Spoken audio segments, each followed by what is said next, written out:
And good morning. Joe Justice here, coming to you live on December 12th, 2022. We are almost halfway through December, and Christmas is about a week away. I hope everybody is excited. Did everybody get a chance to go out and do a little Christmas shopping this weekend? Are the trees trimmed? Are the presents under the tree? Everything getting ready? We've got a lot of stuff going on. We've got the elf on the shelf popping up in different locations every morning, which incidentally is, sometimes the elf starts running out of ideas of where to put himself. You know what I mean?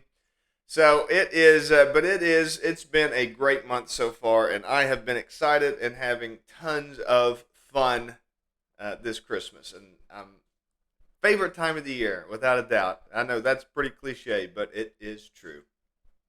Well, I am flying pretty close to the sun this morning on our topic today. I am talking about something that is fraught with disaster, believe you me, but it's the kind of thing that pops up a lot. Actually, it's one of those interesting things when it comes to relationships, which is what I'm going to be talking to you about today. When it comes to relationships, they're just kind of dangerous. For some strange reason, it's the kind of thing that people need a lot of help with, but we don't like to talk about out loud. And actually, to be honest with you, it's not really that strange when you think about it. So, the inherent problem with talking about relationships is that intimate relationships are inherently irrational. They're not governed by reason. So, anytime you try to bring reason into them, it's confusing and muddled. To give you an example of how this works, if you have a relationship with a cashier at a store, you walk into the store and you just stand there, and then eventually you run out and you're in tears and you're upset and you're crying, and somebody says, "What happened?" And you say, "Well, I went to the cashier and that cashier should have known what I wanted. That cashier should have anticipated my needs, and instead they just ignored me." You would think that person was crazy. You'd say, "What? You didn't tell them what you wanted? You didn't say what you needed? You didn't talk to them? You didn't engage with them?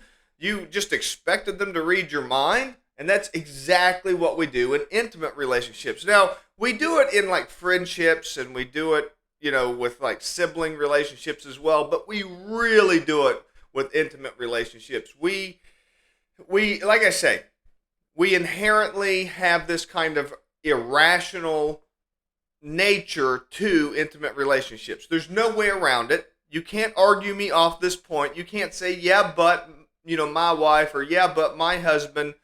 It's completely irrational. And if you talk to any other person about their relationship, that's why whenever somebody talks to you about their relationships, you can see the problems like big, bright, flashing lights. Well, here's the problem.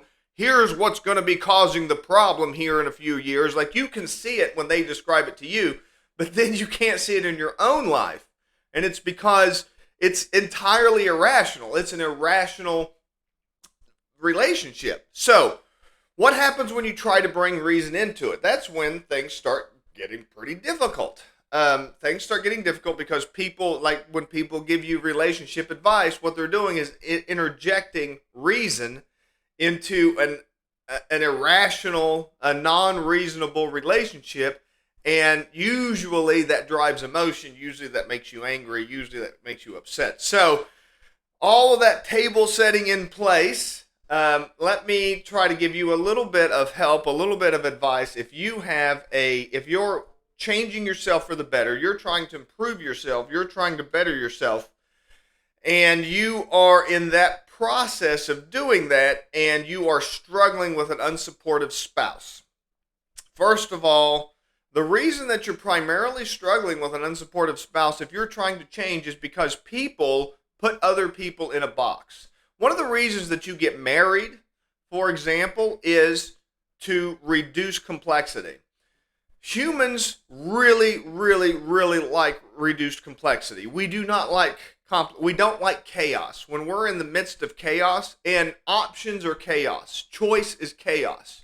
If you only have one thing to do in the morning, you'll do that one thing. Now, you might complain about it. You might get upset. You might say, well, this is I've done this every single day for the last year. And you might, not enjoy it, but as opposed to if you woke up every morning in pure chaos, that would stress you out, and that would cause all kinds of health problems. So, one of the big reasons that you get married is actually a chaos reduction system. So now you don't have to worry about going out on dates. Now you don't have to worry about intimate time. You don't have to worry about um, you know, all the domestic things that you've, kind of divvied about yourself: washing dishes, fixing meals, where to find people, all of the stuff that comes along with relationships, who to talk to, all that kind of stuff. You've reduced all that down. So at a certain point, you do that to your the more intimate relationships. You reduce them down, reduce them down, reduce them down. So you become very predictable. And that's kind of the goal, which is, one of the things that you're battling against. You got married. One of the primary reasons you got married is because you and your spouse wanted to reduce decision making and reduce complexity down to something very simple. But now you've changed. Now you want to improve your health. Now you want to make more money. Now you want to start waking up at 5 o'clock in the morning. You don't want to just sit and watch Netflix at night anymore. You want to take a class. Go to the local local junior college and take a class, or take a class online. Or you want to do something. You want to start getting healthy. You want to start eating better. You've introduced a whole lot of new variables. You're going to get pushback from that. That's going to be what you're going to be running up into when you've got an unsupportive spouse. You think that they're being unsupportive. What they're really doing is contending with chaos. People don't like chaos. Now, they're going to look at you as the source of that chaos, and they're going to fight it. That's the natural tendency. They're going to try to get you back into that. They've got you in a little box. This is who you are. This is what you do. And it doesn't have anything to do with, this is when the irrational stuff starts getting, it doesn't have anything to do with, if they loved me, they would X. If they love me, it doesn't have anything to do with love. It's not, you've got to get the emotional thinking out of it, because that's where all the irrational behavior comes in. It doesn't have anything to do with any of that. It's a purely survival mechanism that's built into our brains. Everybody does it all the time. You have a predictive framework for your spouse. That predictive framework quits working, and now they're doing things outside of those predictions. That's creating chaos. That's making you uneasy. That's you don't like it because it's chaos. Now, it might be for the best, but it doesn't matter. It's chaos. So understanding that framework might help you with dealing with an unsupportive spouse. The best thing that you can do to mitigate that, because there is going to be some difficulty in it. Nobody, and this is just kind of the nature of relationships at all, because of this kind of predictive framework, nobody's really going to embrace you. Nobody that's close to you is really going to embrace you making big changes. And I know that's a tough pill to swallow.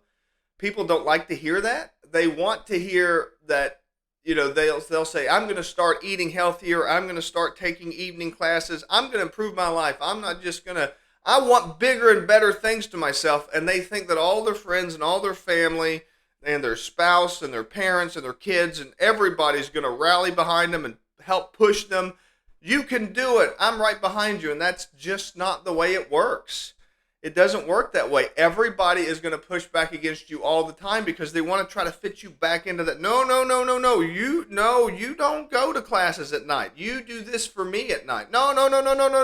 You don't wake up at 5 o'clock in the morning. You stay in bed because I don't like the way that makes me feel when you wake up earlier. No. You don't make more money. You don't make more money because now you're making a lot more money than me. And I don't like the idea. That's what you're going to get, because it's back into that prediction framework. And all relationships, they want to reduce you down to predictions. And that, every relationship's like that. Your boss does the exact same thing. You don't have an intimate relationship with your boss, but your boss wants you to be very predictable. And your intimate relationships are exactly the same thing. They're no different. People are people, humans are humans. So the best thing that you can do, and I hope that helps you out with understanding it. And understanding it is usually the first step to fixing it. Although there's really nothing to fix. It's like trying to fix gravity. If you were confused as to why you were falling out of bed every night and somebody explained gravity to you, I would hope that would help you out and say, oh, okay, well, I'll do something to keep from doing that. So this is really just to kind of explain gravity to you. That's the nature of things. The best thing you can do to try to get the support, or at least not get active pushback, is to involve your intimate relationships. Let them know, talk to them about, hey, this is something that I'm going to try. I want to know if you'll join me in with it. And then work with them and talk to them and try to get them to understand what you're doing, but you don't have to get them on board, and you're probably not going to get them on board. So just get that out of your system. Don't make that a criteria for success. You will ultimately get them on board with your success, not with your words. They're going to follow your actions, not your words. So put your beliefs into action. They'll get on board. Talk to them and let them know that you're doing it, and speak directly to that fear of change, because that's going to be kind of the magic. If you say, hey, don't worry, I'm still going to be doing this for you. Hey, don't worry, I'll still be available for that for you. That'll help you out quite a bit. I hope you found this interesting. I hope that you found it helpful. If you did, be sure to like, share, subscribe. Shoot me a comment, send me a message. Let me know if there's anything else I can do to help you. You guys have a great day, and I will see you tomorrow.